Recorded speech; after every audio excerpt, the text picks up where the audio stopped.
kali saksi Nurul Lubis, saksi bahan LKPJ yang memerlukan persetujuan DPRD Provinsi Sumut. Terdakwa Layari Sinukaban, terdakwa Jaforman Saragi, terdakwa Sudirman Halawa, terdakwa Ramli, terdakwa Irwan Syahdamanyu, terdakwa Nur Hasanah, terdakwa Jamaluddin Hasibuan, terdakwa Ahmad Hussein Hutagalung harus dibebani untuk membayar uang pengganti yang belum dikembalikan dalam perkara ini. Menimbang bahwa dengan demikian maka unsur Pasal 18 Undang-Undang Republik Indonesia Nomor 31 Tahun 1999 tentang pemberantasan tindak pidana korupsi sebagaimana telah diubah dalam Undang-Undang Republik Indonesia Nomor 20 Tahun 2001 terkait pidana tambahan berupa pembayaran uang pengganti dalam hal ini telah terpenuhi. Dengan demikian maka seluruh unsur dari dakwaan kedua penuntut umum telah terpenuhi sehingga para terdakwa haruslah dinyatakan secara sah dan meyakinkan telah terbukti melakukan tindak pidana korupsi yang dilakukan secara bersama-sama dan berlanjut sebagaimana dakwaan kedua penuntut umum.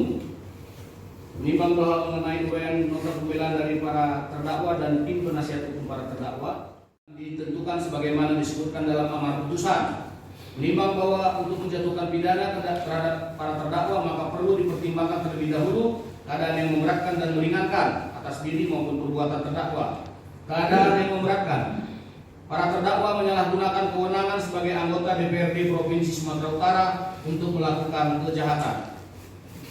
Bahwa motif dari kejahatan yang dilakukan para terdakwa adalah keinginan memperoleh kekayaan untuk diri sendiri dengan memanfaatkan jabatan atau kewenangan yang dimilikinya. Para terdakwa tidak mendukung program pemerintah dalam pemberantasan tindak pidana korupsi. Para terdakwa selaku anggota DPRD tidak memberikan teladan yang baik sebagai pejabat publik. Terdakwa Ramli dan terdakwa Samsul Hilal tidak mengakui kesalahannya. Keadaan yang meringankan, para terdakwa berlaku sopan selama pemeriksaan di persidangan. Terdakwa Megalia Agustina, terdakwa Ida Budiningsih, terdakwa Mulyani, terdakwa Robert Nenggolan, terdakwa Layari Sinukaban, terdakwa Jaforman Saragi, terdakwa Insinyur Sudirman Halawa, terdakwa Irwan Syahdamanyu, terdakwa Nur Hasanah, terdakwa Jamaluddin Hasibuan, terdakwa Ahmad Hussein Hutagalung, dan terdakwa Rahmat Pardamyan Hasibuan mengakui secara terus terang dan menyesali perbuatan yang dilakukannya, dan sebahagian para terdakwa tersebut telah mengembalikan uang yang diterimanya ke rekening penampungan KPK. Gimana Pak? Enggak apa-apa sih ya, sedikit Ya. Bang, terkait putusan ini Bang gimana Bang tadi Bang? Ya. Terkait putusan dari mahkamah. Ya, Majelis pertama Hakim. kita mengucapkan apresiasi terhadap putusan Majelis Hakim yang telah menjatuhkan putusan terhadap 14 terdakwa DPRD Sumut, yang mana putusan telah dibacakan. Para terdakwa terbukti dalam dakwaan kedua penuntut umum telah menjatuhkan putusan pidana seperti yang kita dengar tadi, dan telah menguraikan secara detail berapa uang pengganti yang harus dikembalikan oleh para terdakwa tersebut. Nah, kita menerima putusan tersebut Bang dari kita KPK. Ya. Untuk putusan ini apa terima atau Ya, berpikir untuk tuh? putusan ini kita harus ini dulu, kita kan ada mekanisme ya di KPK. Setelah putusan kita harus buat laporan dulu, kita analisa, kita telah, nanti kita nyatakan sikap menerima atau pikir-pikir seperti itu. Tapi mengingat ada dua terdakwa yang tidak mengakui, kami pikir pasti akan mengajukan upaya hukum ya, biasanya seperti itu. Nah, kita akan mengikuti. Jika nanti terdakwa itu ada yang upaya hukum, maka secara aturan kita, SOP kita, maka jaksa akan melakukan upaya banding juga. Dengan siapa nih Bang? Dengan Budi Pak. Budi Sarumpai. Makasih Bang ya. Bang, terkait putusan Majelis Hakim tadi gimana Bang menurut Abang? Ya, terima kasih ya. Hari ini sudah diputuskan terhadap 14 orang dan 12 orang diantaranya itu adalah klien kita, mantan anggota DPRD Provinsi Sumatera Utara. Kita menghormati putusan hakim, itu yang pertama. Tapi yang kedua, bahwa kita kecewa Karena apa? Karena dari awal kita menganggap kalau seluruh anggota DPRD ini harus dipidana, kenapa tidak sekaligus seluruhnya dipidana sejak beberapa tahun yang lalu? Jangan sampai menunggu larut-larut. Ini kan para terdakwa ini mengalami tekanan psikis. Jadi itu jauh lebih berat hukumannya, menunggu kapan akan ditangkap, diperiksa, diadili seperti itu. Nah, kemudian juga kita sangat kecewa ya bahwa ternyata melihat bahwa tuntutan jaksa dalam hal ini KPK yaitu banyak tulisan tangan juga.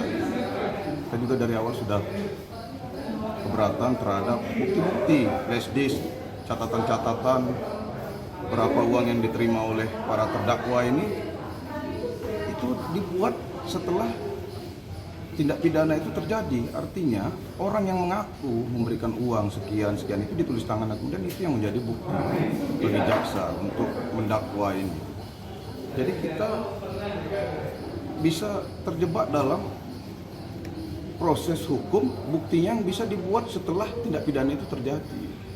Nah itu jadi kita kecewa di sana, sehingga ya lagi-lagi kita akan bilang, kita mau menyampaikan bahwa penegakan hukum pidana itu menurut kita tidak harus seperti ini, menyiksa orang secara batin, secara psikis, menunggu dengan waktu yang lama. Bahkan beberapa orang sudah bebas, tapi beberapa orang lagi baru saja divonis sekarang. Dan kita tidak tahu apakah KPK akan menyidik lagi yang lainnya. Kami berharap malah saksi-saksi kita dengar bersama bahwa ini orang tidak perlu lagi dipidana karena mereka tidak tahu menahu terkait dengan uang ketuk ini.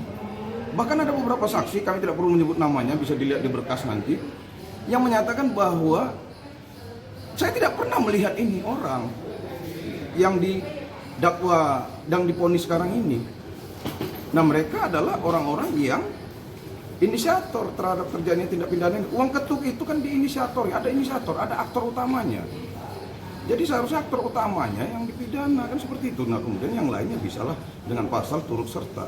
Tapi ini seakan-akan semua adalah aktor utama. Seperti itu ya. Yang pertama kita menghormati putusan hakim, tapi kemudian kita kecewa terhadap proses. Atas putusan ini gimana sikap Bang dari pengacara Bang?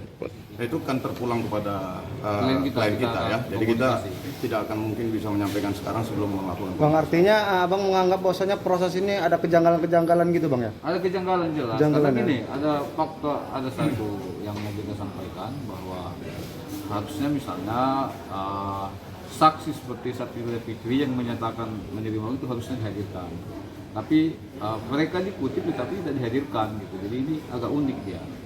Kemudian selalu juga dikutip tentang nama Kamal, tetapi Bang Kamal sendiri tidak pernah hadir di persidangan. Apakah benar memberikan catatan? Jadi banyak fakta-fakta persidangan yang menurut kami pada pokoknya ini seperti membacakan dakwaan gitu. Jadi itu hanya mengulangi dakwaan dengan menukar putusan. Gitu. Bang yang dua itu Bang gimana Bang? Terkait dia tidak mengakunya Bang? Masa ada uang apa itu Bang? Ya karena memang kan tidak ada bukti dalam penerimaan itu. Kemudian tidak ada juga yang melihat. Jadi, itu sudah menjadi materi persidangan yang kemarin sudah terbukti dalam persidangan memang.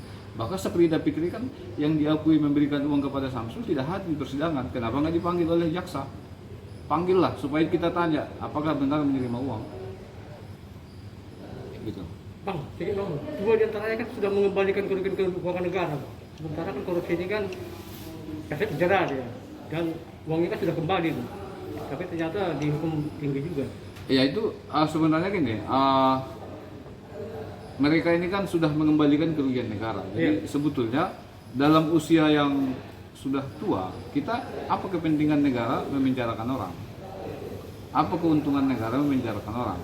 Toh di antara mereka ini Pak Rahmat Padamen Hasibuan, Bapak Jamaluddin, Pak Robert Nenggolan, klien kita 3 orang sudah mengembalikan lunas. Jadi harusnya mereka dipertimbangkan untuk lebih ringan. Dan dalam fakta persidangan sebetulnya selalu kita sebutkan perbuatan apa yang bertentangan dengan perbuatan mereka, apa yang bertentangan dengan kewajiban mereka. Mereka melakukan sesuai dengan aturan yang sudah ada. Itu yang kemarin, bahwa mereka menerima suap sudah diakui, makanya kita meminta kemarin bahwa dikaitkan dengan pasal 11. Artinya dari awal sampai akhir dan putusan vonis ini artinya proses hukum itu cacat bang itu bang. Bang mengatakan seperti itu dengan bukti-bukti yang ada macam yang di flash disk tadi yang abang katakan dengan tulis tangan begitu kira-kira. Ya kan tidak, kita tidak bilang cacat. Ya mungkin satu hal ya yang mau kita sampaikan bahwa penegakan hukum anti korupsi ini jangan melihat hanya soal uang yang diserahkan itu saja atau katakanlah diterima ya. Tapi kita mau bilang bahwa anggota DPRD dalam ini anggota legislatif ini berhak menerima atau menolak LKPJ, APBD walaupun dia menerima uang itu atau tidak menerima uang, ini harus dipisahkan gitu. Itu aja mungkin ya. Oke, Pak, dengan siapa nih, Bang? Ranto Hibarani, teman saya sendiri Kamal Pane. Makasih Bang ya. Iya Bang, siap.